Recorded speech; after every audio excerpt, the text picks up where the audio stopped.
English speaking में began to के बारे में। जिन वाक्यों के अंत में लगा, लगी, लगे यानी कि वो रोने लगा, वो हंसने लगा, वो खाना खाने लगा, ऐसे शब्द आए उसमें बिगैन टू का प्रयोग किया जाता है। जब इसका पॉजिटिव सेंटेंस बनाएंगे तो सबसे पहले सब्जेक्ट, फिर बिगैन टू, फिर वर्ब की फर्स्ट फॉर्म लगेगी।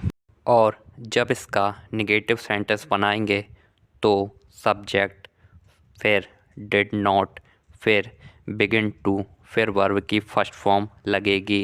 क्योंकि ये सेंटेंस पास्ट में है और नेगेटिव बनाते समय ये फर्स्ट फॉर्म में आ जाएगा, इसलिए बिगैन का बिगिन हो जाएगा। इसमें he, she, name, it, I, we, you, they सभी के साथ बिगैन टू का प्रयोग किया जाएगा।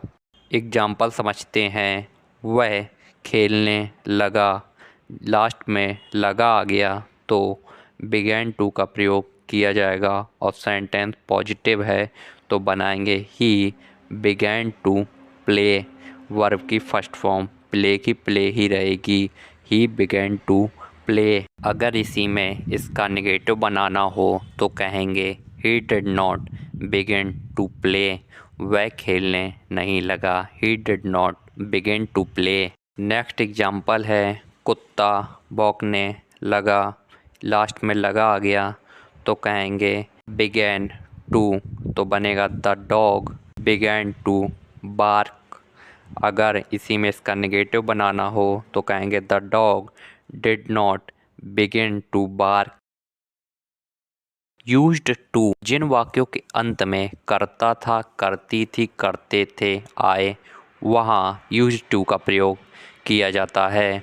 जैसे कि वह ये काम किया करता था, वह खेला करता था, वह दिन भर रोया करता था, वह गाड़ी चलाया करता था, ऐसे वाक्य आए वहाँ यूज्ड टू का प्रयोग किया जाएगा। ये सारे सेंटेंस पास्ट में होते हैं। पॉजिटिव सेंटेंस हो तो सबसे पहले सब्जेक्ट, फिर यूज्ड टू, फिर वर्ब की फर्स्ट फॉर्म लगेगी। अगर सेंटेंस निगेटिव आए तो सबसे पहले सब्जेक्ट, फिर डिड, फिर नॉट, फिर यूज्ड टू, फिर वर्ब की फर्स्ट फॉर्म लगेगी। इसमें I, we, you, they, he, she, name, it सभी के साथ यूज्ड टू का प्रयोग किया जाएगा। एग्जाम्पल समझते हैं। वह खेला करती थी यानी कि वो लड़की है तो सबसे पहले लगाएंगे सी, करती थी used to play, she used to play. अगर इसी में इसका नेगेटिव बनाना हो तो कहेंगे she did not used to play. Next example है, मैं पढ़ा करता था, आई करता था यूज्ड टू रीड। अगर इसी में इसका नेगेटिव बनाना हो तो कहेंगे I did not used to read. Need to, ज़रूरत है, आवश्यकता है। जिन वाक्यों में ज़रूरत या आवश्यकता होती है वहाँ नीड टू का प्रयोग किया जाता है। ये टेंस जो होता है वो प्रेजेंट में बनता है। पहले इसका फार्मूला समझते हैं। सबसे पहले सब्जेक्ट, फिर नीड्स टू, फिर वर्ब की फर्स्ट फॉर्म लगेगी। अगर सेंटेंस नेगेटिव बनाना हो तो सबसे पहले सब्जेक्ट, फिर डू, फिर डज, फिर नॉट, फिर नीड टू, फिर वर्ब की फर्स्ट फॉर्म लगेगी।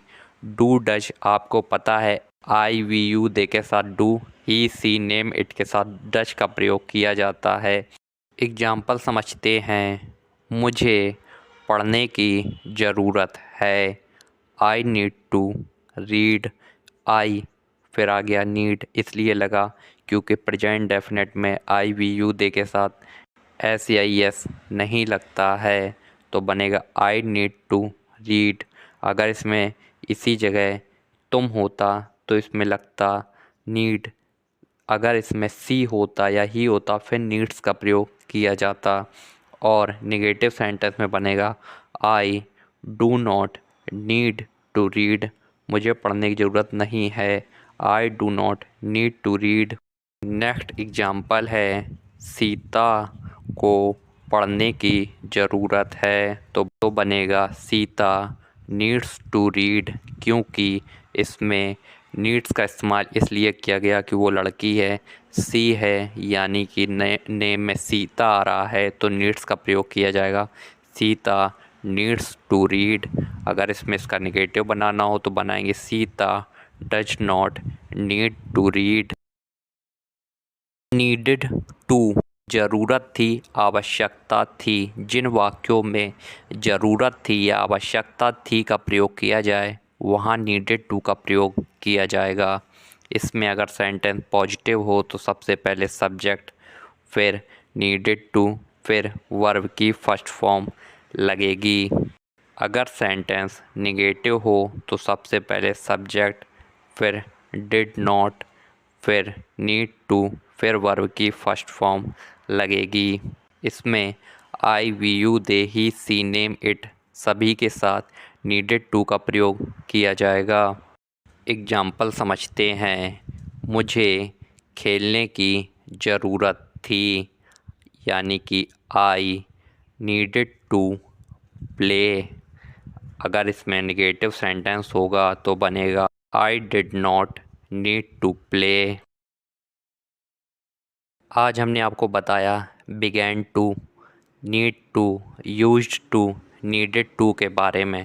अगर आपको इस वीडियो को सीखने को मिला तो वीडियो को लाइक करें, चैनल को सब्सक्राइब करें और अपना फीडबैक ज़रूर दें। Thank you.